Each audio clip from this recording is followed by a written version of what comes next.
$22,000 for a casserole dish.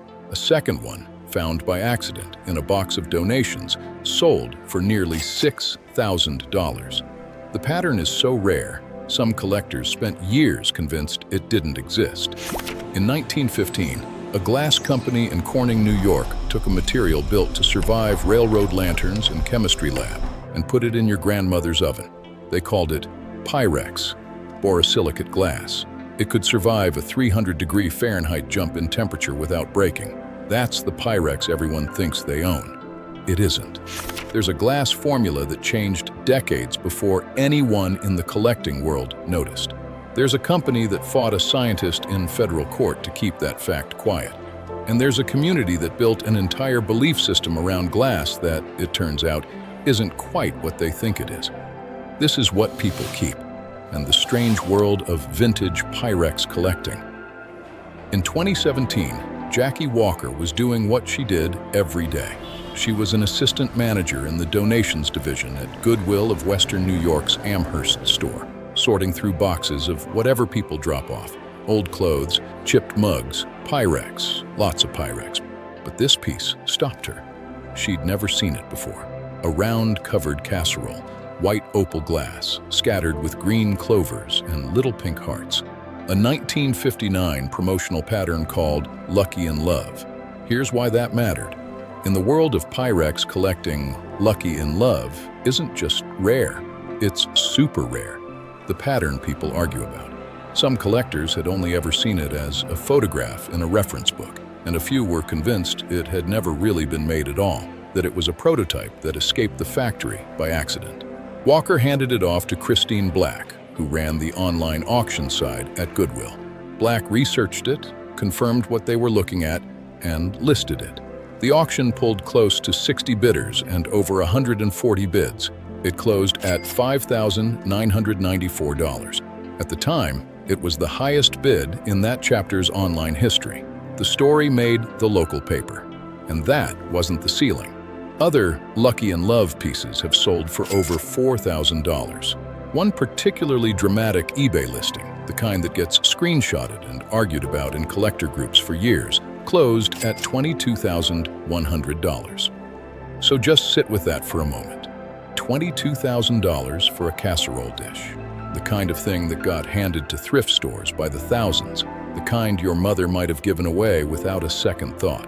Worth more than a small car. Part of that is scarcity.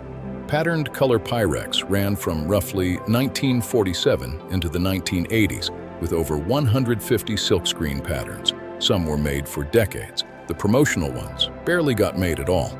But there's a deeper reason vintage Pyrex commands this kind of devotion. Collectors will tell you it's about trust. The old stuff, they'll say, is the real stuff, the good glass, the glass that won't betray you. Here's the part almost nobody in that community has fully reckoned with. That story isn't quite true. Pyrex started as borosilicate glass in 1915. Corning's own patent named the glass's high coefficient of thermal endurance as the reason they'd chosen it.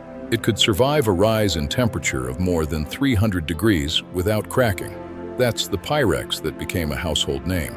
But sometime in the late 1940s, while America was still buying the dish for its toughness, Corning swapped the underlying glass.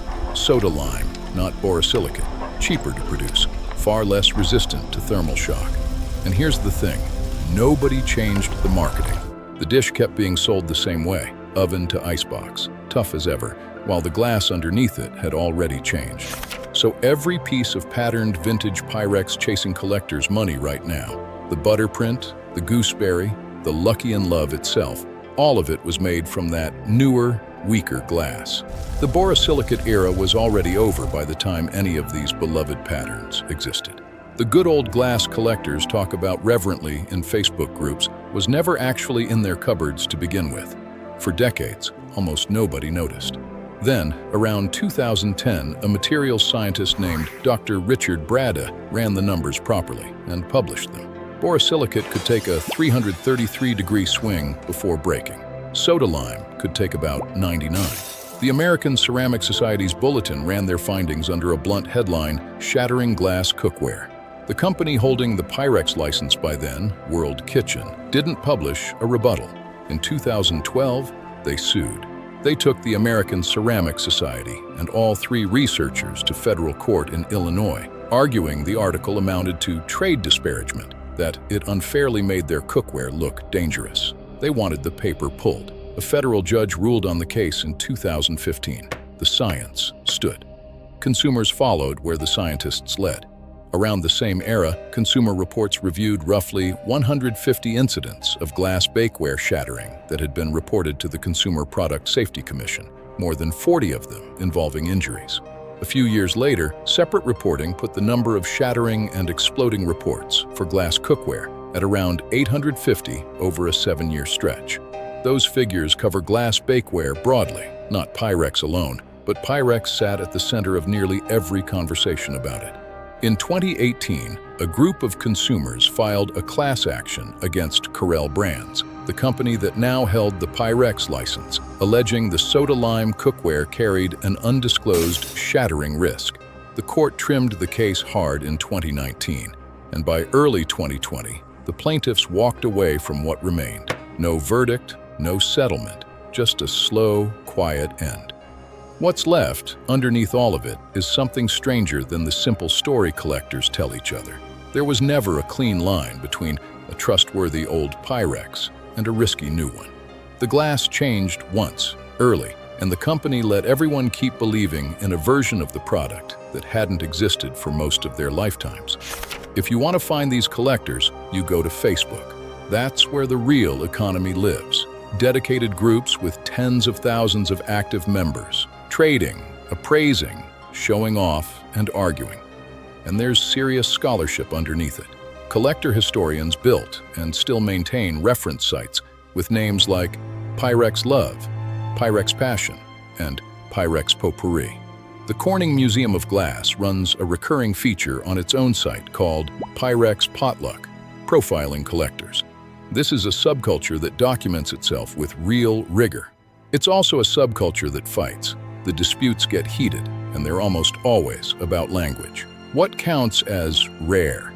What's merely hard to find? What's truly one of a kind? Those words carry real money, and people defend them. Admins have pulled entire threads just to stop the arguing. The patterns have their own hierarchy. Butterprint, with its little Amish figures, Pink Gooseberry, Snowflake, Friendship, Crazy Daisy. Each name means something instantly to people who will likely never meet in person. And condition is everything. A dishwasher can wipe out a pattern's value in a single cycle. A lost lid can cut a set's worth in half. A complete, original set, untouched, commands a real premium.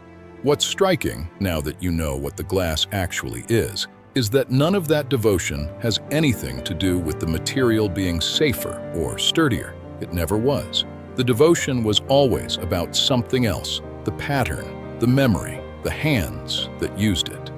So here's what it comes down to. There's a story Corning tells about how Pyrex got into the kitchen at all. A physicist named Jessie Littleton had a wife, Bessie. Her baking dish cracked one day, and she asked her husband for something tougher, a piece of the heat-proof lab glass he worked with. He brought one home. It worked, supposedly. And a material built for lanterns and laboratories became, according to the company's own telling, the thing that baked a century of family dinners. It's a lovely story. Whether the glass that followed deserved the reputation that story built is a different question entirely, because the truth underneath the patterns is messier than anyone in those Facebook groups wants it to be. The glass changed once, early, out of sight, that almost nobody noticed for 60 years. The company that benefited from people not noticing fought in open court to keep it that way. And none of that stopped a single person from loving the dish in their hands. That's the part worth sitting with. The object never had to be perfect to be worth keeping. It just had to be there at every holiday, holding the thing someone made for someone else. The glass underneath could be a compromise, a cost-cutting decision made in a boardroom in the 1940s, and it still ends up being the object someone fights 60 other bidders for 70 years later. The world told these collectors the dish in their hands was just clutter. They held on anyway. They were right to, just maybe not for the reason they thought. What people keep discovers worlds like this one. A different object, a different community, a different story hiding in plain sight. Because some things are worth keeping.